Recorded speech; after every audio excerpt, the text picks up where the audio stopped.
எல்லாரும் கமெண்ட் பாக்ஸில் ரொம்ப நாளாவே ப்ரோ உங்கள் அம்மாவுக்கு ஏதாச்சும் கிஃப்ட் வாங்கி கொடுங்க கிஃப்ட் வாங்கி கொடுங்கன்னு கமெண்ட் பண்ணிகிட்டே இருக்காங்க. எங்கள் அம்மாவும் ஏதாச்சும் வாங்கி தரேன்டான்னு சொல்லி கேட்டுகிட்டே இருந்தாங்க. என்னதாம்மா உனக்கு வேணும்னு ஆசைப்பட்டு கேட்குறையே, என்னதான் வேணும்னு கேட்டேன். வீட்டில் டிவியும் வாங்கி வைக்க மாட்டேறீங்க, எதுவுமே வாங்கி வைக்க மாட்டேறீங்க, ஒரு சீரியல் கூட பார்க்க முடியல, பக்கத்து வீட்டில் போய் எத்தனை நாளைக்குடா பார்க்குறதுன்னு சொல்லி புலம்பிகிட்டே இருந்தாங்க. சரி கவலைப்படாதமான்னு சொல்லிட்டு ஒரு மாதம் தொடர்ந்து கார வேலைக்கு போய் நம்மளால் கொஞ்சம் காசு சேர்த்து இப்போ ஒரு 5000 எடுத்துகிட்டு இஎம்ஐயில் வாங்க தாங்க போயிருக்கோம். அதனால தான் என் ஃப்ரெண்ட்ஸ் எல்லாம் கூட்டிகிட்டு கள்ளக்குறிச்சியில் இருக்க டார்லிங் ஷோரூமுக்கு தாங்க போயிருக்கேன். அங்கே போய்ட்டு பஜாஜில் ஃபஸ்ட்டு பணத்தை கட்டி பேரை புக் பண்ணியாச்சு.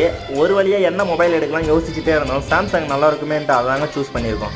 பார்த்தீங்கன்னா அண்ணன் பார்த்தீங்கன்னா ஃபோனோட ஃபீச்சர்ஸ்லாம் சொல்லிகிட்டே இருந்தார். ஒரு வழியாக ஃபோனை வாங்கிட்டு வீட்டுக்கு போனால் அம்மா என்ன நினைப்பாங்க, அவங்களுக்கு நான் ஃபோன் வாங்க வந்ததே தெரியாது.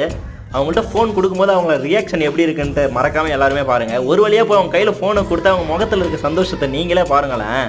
இந்த மாதிரி சந்தோஷம்லாம் கோடி ரூபா கொடுத்தாலும் வராதுங்க. யார் யாருக்கெல்லாம் அவங்க அம்மாவை பிடிக்குமோ மறக்காம சேனலை சப்ஸ்கிரைப் பண்ணிவிட்டு உங்கள் அம்மாவோட பேர் என்ன கமெண்ட் பண்ணுங்க.